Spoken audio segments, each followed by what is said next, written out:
The phenomenon of the so-called Singapore miracle made society believe that Singapore is a country that has not only solved economic problems, but also uprooted one of the greatest ills of the modern world: corruption. This opinion is commonly backed up by the nation's leader, Lee Kuan Yew's words, who is considered the man who gave Singapore a new life. If you want to defeat corruption, be prepared to send your friends and relatives to jail. Here's another famous quote of his. Start with putting 3 of your friends in jail. You definitely know what for, and people will believe you. His stand is so radical that we cannot add anything else to it. But are things so serene on the incorruptible Singapore skyline? Let's check out the current situation of a country that has overcome corruption. But first, some shots for those who know nothing about this city-state. Singapore is the size of New York City and 2 times smaller than Los Angeles. It has evolved from a beggarly country to one of the world leaders in GDP and purchasing power parity per capita. The average wage in the country is $4,000. A novice specialist can expect to earn $3,000 a month in the capital, while the cost of, for example, medical services is lower than in Europe and the United States. Once Singapore was a group of swampy islands with no resources. Even fresh water had to be imported from the mainland. On top of that, it had a multi-ethnic population torn apart by strife, aggressive neighbors, a post-war crisis, and rampant criminality. Finally, there was the overwhelming corruption that had become the new normal. When the country was a British colony, widespread corruption used to be an everyday practice. After all, most of the country's population was Chinese. Their mentality prevented them from addressing officials without a gift. In the post-war period, the situation only worsened. The breakthrough happened when Singapore became a self-governing state within the British Empire in 1959, and the leader, Lee Kuan Yew, took over as Prime Minister. It all started with the Anti-Corruption Act, empowering Singapore's main authority, the Corrupt Practices Investigation Bureau, CPIB, to prosecute lawbreakers. The new government was dedicated to rooting out the abuse of power, regardless of personal relationships or exceptions. Investigations targeted cabinet members and even relatives of the Prime Minister. In 1960, a law was passed, the so-called presumption of guilt, suggesting as evidence of a bribe the fact that the defendant lived beyond his means or had a property that he could not acquire with his income. A remuneration received by an official from any person was considered a bribe until proven otherwise. An official who failed to prove his innocence faced confiscation of property, imprisonment, or if the best happened, a fine. Fines in Singapore came to an absolute point, while the CPIB investigated Lee Kuan Yew and his family more than once without any results. Several federal ministers, heads of trade unions, public figures, and top managers of state-owned companies were arrested during the CPIB's tenure. In the name of justice, the Prime Minister even jailed a close friend accused of corruption. Whereas National Development Minister Tay Ching-wan, who received $800,000 in cash for giving plots of public land to developers, committed suicide. In a suicide note addressed to Lee Kuan Yew personally, he wrote, "As a noble Oriental gentleman, I think it would be fair for me to pay the highest price for my mistake." Furthermore, to change the situation radically, the country's leadership started imposing new standards in the public consciousness. First of all, they reduced chances for corrupt practices and turned the 3 principles of meritocracy, pragmatism, and honesty into the 3 pillars of public service. Literally translated, the principle of meritocracy means the rule of the meritorious and is the opposite of kleptocracy, the rule of thieves. Its implementation relies on seeking out talents in every social stratum. If a person is creative and capable, he or she will be recruited into public service and will benefit from his or her strategic thinking, decision-making, and action using innovative management methods. The second principle is pragmatism, as the most effective way for the country to prosper and develop. The third principle is high morality. Society was vaccinated with so-called honesty. A special atmosphere of order contributed to the reduction of corruption, and the country started to implement a strict punishment system since Singapore has the highest death penalty rate. Even today, beating with sticks is still a common form of punishment approved by society.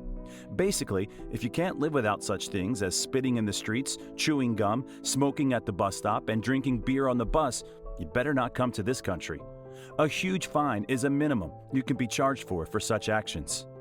Another important factor in reducing corruption has been the radical increase in officials' salaries. Lee Kuan Yew argued that when people who hold public office are underpaid, they're more vulnerable to temptation. When the salaries of Singapore's top civil servants were revised in '89 and '94, they were raised to such an extent that they became the highest in the world. Thus, employees of state bodies have lost their motivation to take bribes. Increasing officials' incomes is still part of the anti-corruption program. Currently, the salary of an official is 2/3 of that of a comparable employee of a private corporation. Singaporean Prime Minister Lee Hsien Loong, whose annual income is $2.18 million, topped the list of highest-paid government leaders. Currently, the Corrupt Practices Investigation Bureau of Singapore employs about 200 people. It investigates no more than 200 cases a year, doing its best to bring the cases to court proceedings and likely winning them.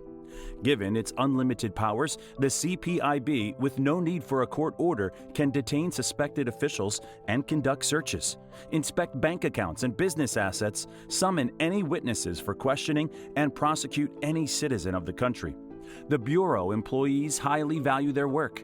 There has never been a case where a Singapore Anti-Corruption Bureau employee was involved in corruption. Every official has to file a declaration once a year. It's impossible to bribe the courts in Singapore. The judicial system is extremely rigorous, and there are no mitigating factors for corrupt officials. Fines for corruption can be as high as $100,000, and in severe cases, there's a jail term of up to 5 years. Despite the fact that a person accused of corruption can be fined a large sum or even arrested, his property will not be confiscated, but only the assets acquired for corrupt means. Today, an attempt to give a bribe in the country is not just useless, but actually dangerous.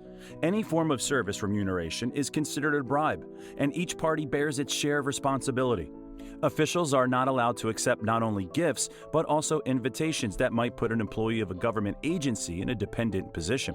If an official cannot refuse a gift, for example, under the protocol of a visit by a foreign delegation, he may accept it. Still, the official must immediately hand it over to his department head. The official may accept the gift only if they pay for it in advance at a price determined by the accounting office of the department. That's why officials are regularly consulted about the pitfalls of corruption. They are systematically advised on how to avoid getting accidentally involved in corruption schemes. Another common practice in Singapore is reporting a corruption offense easily and comfortably. Anyone can do it publicly or anonymously through special corruption kiosks or the corruption reporting centers. The media factor is of great importance in the fight against corruption. An official caught in excessive spending and accepting a bribe immediately becomes a front-page hero. Singapore's independent media have been empowered to become a real fourth estate authority. Today, journalists closely monitor the lifestyles, incomes, and expenditures of officials, their families, and friends. Journalists often draw attention to the fact that an official does not live within their means. However, this is not the last component of the so-called economic miracle. An important part of Singapore's modern fight against corruption is e-government. Singapore is not without reason. Called Pyongyang with high-speed internet, citizens come to institutions very rarely, since almost all government services can be obtained by filling out the necessary forms at home and sending them by email to the relevant authorities. Moreover, personal presence in a state institution without a special need is punishable by a fine as an attempt to establish personal contact with an official. The work of e-government also makes it possible to make most government procurement and the entire system of relations between business and the state transparent. Singapore expands the use of new technologies in court proceedings as well. The integrated system of electronic court proceedings, using electronic forms, offers trial participants a single point of access for active management of case materials throughout the trial. As of today, Singapore is an offshore, or more precisely, a midshore zone, ranked among the top 10 countries with the lowest corruption index. And finally, there are two striking quotes.